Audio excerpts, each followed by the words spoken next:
shakes his head, and he looks at me, and down over his nose, his glasses. You know the look, right? Of superiority. He says, well, you're just not smart enough. So my heart drops, right? Because he had confirmed everything that I knew about myself. Okay? So I did what anybody in that position does. I joined the Marines. Because, that's what not smart people do. They join the Marines.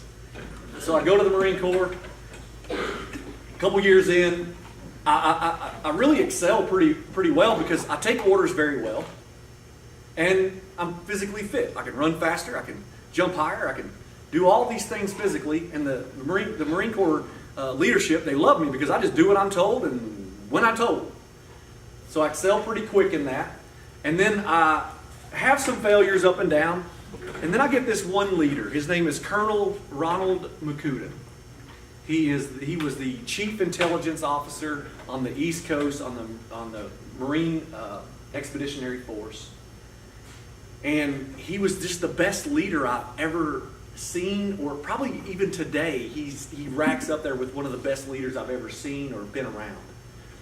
And he starts mentoring me. And at the end of 2 years, he says, Corporal Barrett, I think you need to go on the MECEP program. And the MECEP program is the Marine Enlisting Commissioning Program. And I said, but sir, I'm not smart enough. Or I said, sir, I can't. And he said, why? I said, well, I had a 1.5 GPA in high school. And he said, well, don't worry about that. There's programs out there that can help you with that. I said, well, sir, I can't. And he said, well, why? And I said, my guidance counselor said I wasn't smart enough. And he said, let me stop you right there. Don't you ever let someone's opinion of you become your reality. And that's the day that I became a speaker like I am today. Now, I'm not here to tell you that the next day I walked out and I jumped on stage and started giving talks. That's the day I started believing in myself. And if you get nothing from today, the belief in yourself, your self-image is the number one thing that will take you where you want to go, and you can have fun when you get there, because we all have a dream in our heart.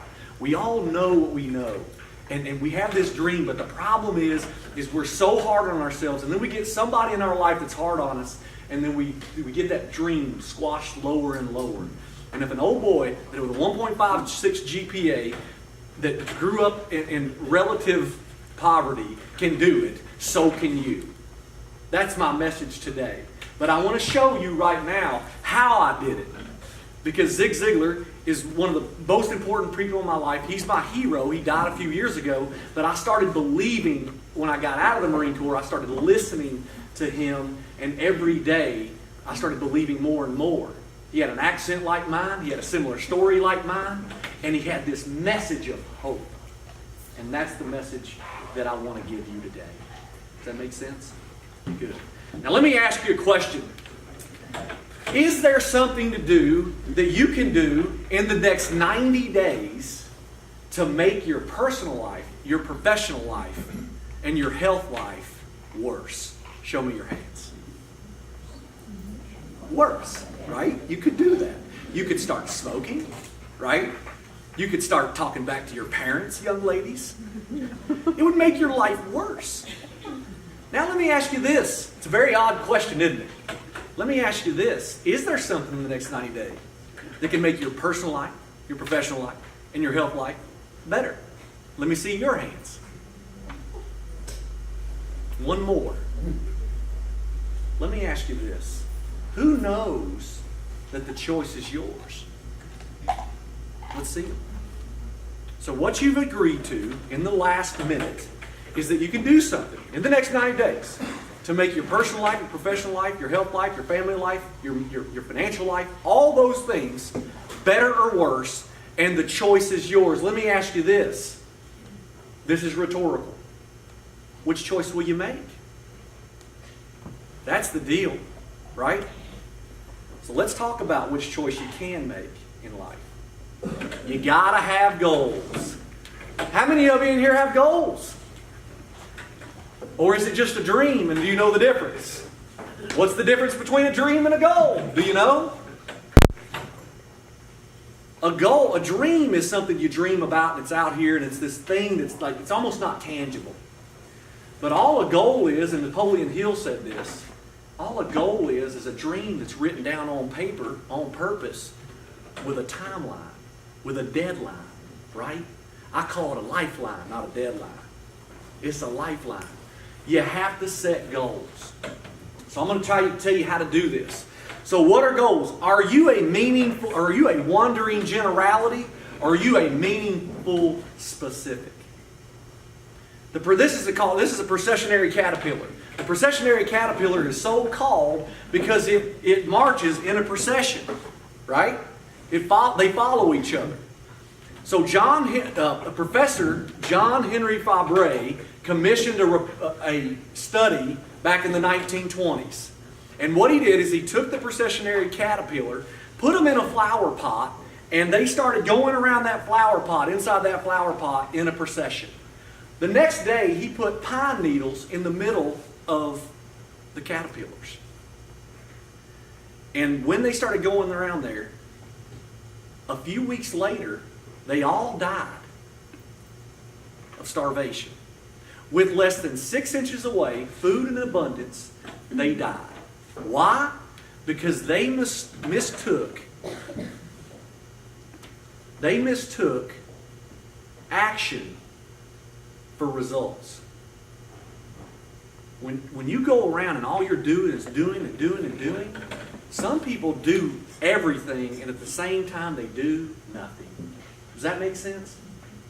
So what do you do every day to make sure that you're not mistaking activity with achievement? Because achievement is the deal. Goals release power. Let me ask you a question by show of hands. Who in here believes that knowledge is power? Raise your hand. Knowledge is power. Even you young people, raise your hand if you think knowledge is power. I'm here to tell you it's not. How many smart people do you know that do nothing? See, knowledge is like energy. You've got energy that is kinetic and you got potential energy, right? When you take your hand and you ball it up, that's called potential energy. When the boxer reaches way back and exerts himself or herself, right? That's kinetic. Knowledge is potential energy. Action is kinetic energy. The real power doesn't show up in the learning. It shows up in the doing. So many people have talent. Everyone in here has talent in something. The problem is that 80% of people never release their potential. It stays stored. The wealthiest, the richest place on the planet is the graveyard. Because that's where everybody's hopes and dreams go to die. So let me ask you, what's living in you that if you died today would go to the grave today that other people would never enjoy and never get value from? Because you're not really stealing from yourself so much as you're stealing from the people you're supposed to serve. Right?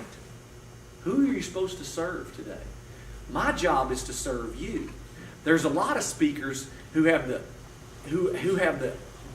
wrong idea that they're the star of the show. You see, in this situation right here, I'm not the star of the show. It's you, and you, and you, and you. I'm just the guide. The only thing I'm so here to do is to guide you to take action.